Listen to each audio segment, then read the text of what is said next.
In July of 1995, the Cathedral of Hope celebrated its 25th anniversary with 2 worship services that filled the Meyerson Symphony Center. That morning, Reverend Michael Piazza announced a startling project which would not only solve the space challenges of the cathedral, but would establish Dallas as a place of pilgrimage by constructing one of the most important sacred places of the new century. It was an audacious dream to imagine building a cathedral in the 21st century.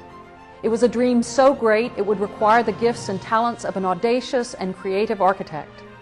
Reverend Piazza sought out one of the greatest architects of the 20th century, Philip Johnson.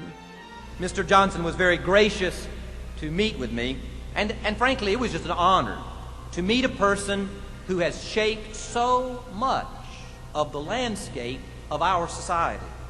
I told him about a church that is seeking to serve God with all of its heart by serving needy people. I told him about a church that is convinced that God has a place in the 21st century, and therefore we can live with hope. I told him about a church that every single morning I wake up awed to be a part of. By the time I caught my breath, Mr. Johnson extended his hand and said to me, "This is a project I could not do." It took over a year to design a building worthy of this dream. Almost exactly 1 year later, Philip Johnson celebrated his 90th birthday by calling a press conference at which he unveiled the phenomenal design for the new Cathedral of Hope. When these good people came to me from a cause in their minds of great importance, I was more than sympathetic, since I share a great deal of their faith and their attitude to life. Well, this is the finest job I've ever had in my life in the first place. I have waited all my life to design a church. And this is a big civic statement, a big urban statement, a big emotional statement for all of us. This will be the thing that I intend to be memorialized by which. True cathedrals are long-term projects. The Cathedral of St. John the Divine broke ground in 1892 and is still only 75% complete, though construction continues every day. The National Cathedral was completed in 1990 after exactly 83 years of construction. The long process of building this cathedral has included acquiring all the surrounding land, because in Dallas, parking is a major issue. The first project on the campus to be completed was the John Thomas Bell Wall. Designed by Philip Johnson, it stands as a memorial to the more than 1,500 people the Cathedral of Hope has lost to AIDS, and as a memorial to those who continue to die of this disease around the world.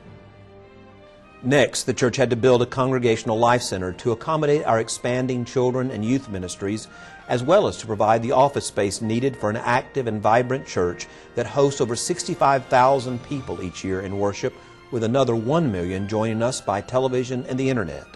This church also gives away over $1 million worth of services each year to the poor and those in need. It is a busy place, doing lots of outreach and ministry, while at the same time building a cathedral. I'm the world's luckiest man.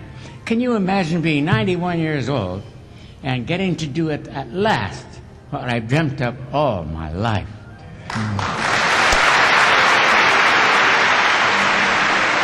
After all, I want to open this building. I want to be there. I want to be there with the pastor. Unfortunately, like every architect of the great cathedrals of history, Mr. Johnson did not live to see his dream project completed. This July, in the month that would have marked his 101st birthday, the cathedral will receive an offering which will fund the construction of the next phase of this amazing project. By receiving the largest offering in the history of the church, we will begin construction on the Interfaith Peace Chapel, which Philip designed as a part of the ultimate cathedral. The chapel will serve as a symbol of our belief that religion ought to be a means of peace and reconciliation, rather than conflict and war. In this space, we hope to host a variety of sacred events, including the worship services of a Jewish congregation, our own Spanish language worship services, masses for a group of disenfranchised Roman Catholics, and meditations for our Buddhist mindfulness group. In addition, we will do training for conflict resolution mediators who will be based in congregations around the world. This is our tangible way of training people of faith to make peace in their own communities and to advocate for peace in their own congregations. The Interfaith Peace Chapel, designed by Philip Johnson on the campus of the Cathedral of Hope in the heart of Dallas, Texas, will stand as a statement of our conviction that love is stronger than hate, that light always dispels darkness, and that ultimately life overcomes even death. Few people in history actually get to be peacemakers, but this is our chance to do our part. Few people in history actually get to build a cathedral, but this is our chance to do our part. You can be a peacemaker and a cathedral builder. Join us this July to be part of Miracle Sunday and the amazing work that God continues to do in this place called Hope.